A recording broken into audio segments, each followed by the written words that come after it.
Bonjour à tous, j'espère que vous allez bien. Aujourd'hui, on se retrouve pour corriger des exercices du chapitre 5, thème 1, physique-chimie seconde, sur le chapitre quantité de matière. Avant que la vidéo ne commence, n'hésitez pas à vous abonner pour être au courant de mes prochains projets. Tous ces exercices sont issus du livre Physique-chimie seconde, édition Hachette Éducation. Donc si vous souhaitez les faire seuls, vous pouvez accéder au livre qui est en libre accès. Commençons sans plus tarder avec le premier exercice. On nous demande de déterminer la masse d'une molécule d'eau. On sait que la molécule d'eau contient deux atomes d'hydrogène et un atome d'oxygène.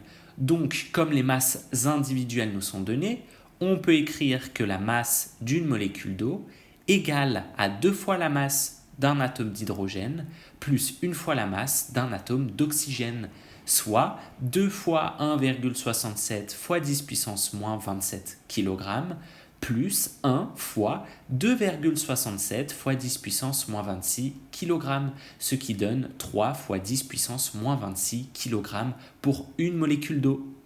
Passons à l'exercice 3. Il nous est demandé de calculer la masse d'une molécule d'ozone. On nous dit par ailleurs que cette molécule s'écrit O3, donc elle est faite de 3 atomes d'oxygène. On commence par calculer la masse d'un atome d'oxygène. Celle-ci est égale au nombre de nucléons de l'oxygène, soit 16, fois leur masse, qui vaut 1,67 fois 10 puissance moins 27 kg.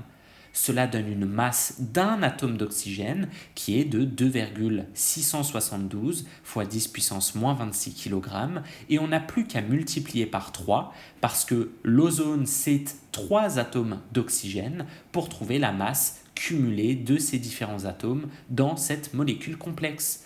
On trouve alors une masse d'environ 8 fois 10 puissance moins 26 kg. Concernant l'exercice 4, il nous est demandé de calculer le nombre d'atomes présents dans cette bassine en cuivre qui fait 1,05 kg, sachant que la masse d'un atome nous est donnée 1,06 fois 10 puissance moins 25 kg.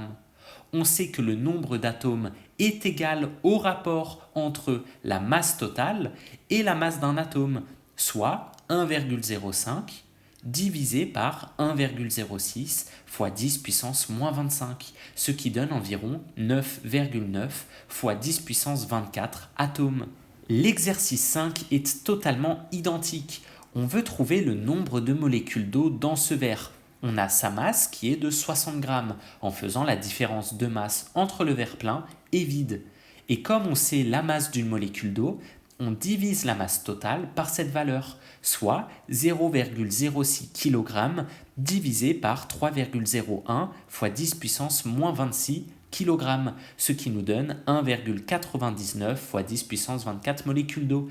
Attention de bien mettre les grammes en kilogrammes. Intéressons-nous dès à présent à l'exercice 6. On nous donne la masse d'un projectile de plomb qui vaut 2,5 g. On veut trouver que ce projectile contient 7,3 fois 10 puissance 21 atomes de plomb. Connaissant la masse d'un atome de plomb, on peut trouver le nombre d'atomes en faisant le rapport de la masse de l'objet sur la masse d'un atome de plomb, et on trouve bien une valeur proche de l'énoncé. Mais il nous est aussi demandé de déterminer le nombre de molécules dans ce projectile. Connaissant le nombre d'Avogadro et le nombre d'atomes du projectile, on a le nombre de moles qui est égal à grand N sur le nombre d'Avogadro, ce qui nous donne 0,012 moles de plomb. L'exercice 8 nous demande de calculer le nombre de molécules de paracétamol dans un comprimé, sachant qu'il contient 6,6 fois 10 puissance moins 3 moles de cette molécule. Donc, comme on connaît la relation entre le nombre de molécules de moles et le nombre d'Avogadro, on peut trouver le nombre de molécules de paracétamol, qui vaut le produit du nombre d'Avogadro et du nombre de moles dans un comprimé, soit 6,02 fois 10 puissance 23 fois 6,6 fois 10 puissance moins 3, ce qui vaut environ 3,97 fois 10 puissance 21 molécules. Pour le prochain exercice, la démarche est un peu plus longue. Il nous est demandé de donner la quantité de matière dans un chewing-gum à la nicotine. Pour cela, on procède en 3 étapes principales. La nicotine a pour formule brute C10H14N2. Pour connaître la masse d'une molécule, on a juste à additionner les masses individuelles des différents atomes qui la composent. On a 10 atomes de carbone, 14 atomes d'hydrogène, 2 atomes d'azote. En multipliant le nombre d'atomes par la masse de chaque atome et en les additionnant, on obtient alors la masse d'une molécule qui est d'environ 2,70 fois 10 puissance moins 25 kg. On connaît maintenant la masse totale de nicotine dans le chewing-gum d'après l'énoncé, 2 mg, soit 2 fois 10 puissance moins 6 kg. Le nombre de molécules grand N est alors obtenu en divisant la masse totale par la masse d'une molécule, ce qui donne environ 7,4 fois 10 puissance 18 molécules. Enfin, la quantité de matière, petit n, exprimée en mol, se déduit du nombre de molécules en utilisant la constante d'Avogadro. En effet, petit n est égal à grand N sur le nombre d'Avogadro, nous donnant une valeur d'environ 1,2 fois 10 puissance moins 5 mol dans ce chewing-gum. Corrigeons l'exercice 9 dès à présent. On nous demande de déterminer la composition d'un atome de carbone 12.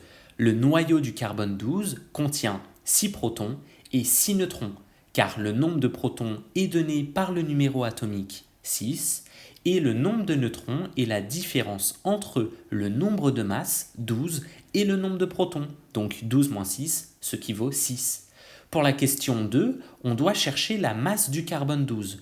La masse d'un atome de carbone 12 est approximativement la somme des masses de ces 12 nucléons, soit la masse du carbone 12 égale à 12 fois la masse d'un nucléon, ce qui donne environ 2 fois 10 puissance moins 26 kg. Puis, on doit vérifier que cette valeur est cohérente avec la constante d'Avogadro. Selon la définition de 1971, 12 grammes, soit 0,012 kg de carbone 12, contiennent exactement une mole d'atome. En divisant cette masse par la masse d'un atome, on obtient environ 6 fois 10 puissance 23 atomes, ce qui correspond bien à la valeur connue de la constante d'Avogadro, confirmant alors la cohérence de la définition. Enfin, pour la question 4, il faut expliquer pourquoi la masse d'une mole d'atome est environ égale au nombre de nucléons dans son noyau en grammes. Cela se prouve car la masse d'une mole est égale au nombre de nucléons fois la masse d'un nucléon fois le nombre d'Avogadro. Par exemple, pour le carbone 12, on trouve pour une mole une masse d'environ 12 grammes, ce qui correspond bien au nombre de nucléons au niveau du carbone 12. Terminons cette série par l'exercice 14. On demande tout d'abord de déterminer la masse du dioxyde d'azote. Pour la déterminer, on utilise simplement la somme des masses de chaque atome qui le compose. On se retrouve avec un atome d'azote et 2 atomes d'oxygène. En remplaçant par les valeurs de l'énoncé, on trouve une masse d'une molécule de dioxyde d'azote égale à 7,68 fois 10 puissance moins 26 kg. Pour la question 2, on veut trouver le nombre de molécules durant le seuil d'alerte. Le seuil d'alerte est fixé à 400 microgrammes par mètre cube, ce qui vaut 400 fois 10 puissance moins 9 kg par mètre cube. Et comme grand N égale à la masse par mètre cube de NO2 divisé par la masse d'une molécule, on peut remplacer par les différentes valeurs et on trouve une quantité de molécules égale à 5,21 fois 10 puissance 18. Enfin, il nous est demandé de déterminer si à Toulouse la valeur limite annuelle a été dépassée. Dans l'énoncé, on nous la donne, elle est de 40 microgrammes par mètre cube, soit 40 fois 10 puissance moins 9 kg par mètre cube. On peut calculer directement la quantité de matière correspondante, comme petit n limite annuelle égale 40 fois 10 puissance moins 9 kg par mètre cube, divisé par 7,68 fois 10 puissance moins 26 kg. Et tout cela, on peut le diviser par le nombre d'Avogadro. Cela nous donne alors 8,66 fois 10 puissance moins 7 mol par mètre cube. Ainsi, les concentrations mesurées à Toulouse sur le fond urbain, qui était de 4,13 fois 10 moins 7, ne dépassent pas la limite annuelle. Par contre, celle des axes routiers, qui est de 1,24 fois 10 puissance moins 6, est largement supérieure à la limite annuelle. On a donc dépassé ce taux. Voilà, j'espère que cette vidéo vous aura plu. N'hésitez pas à suggérer en commentaire des idées de vidéos. Je vous souhaite plein de réussite. À bientôt!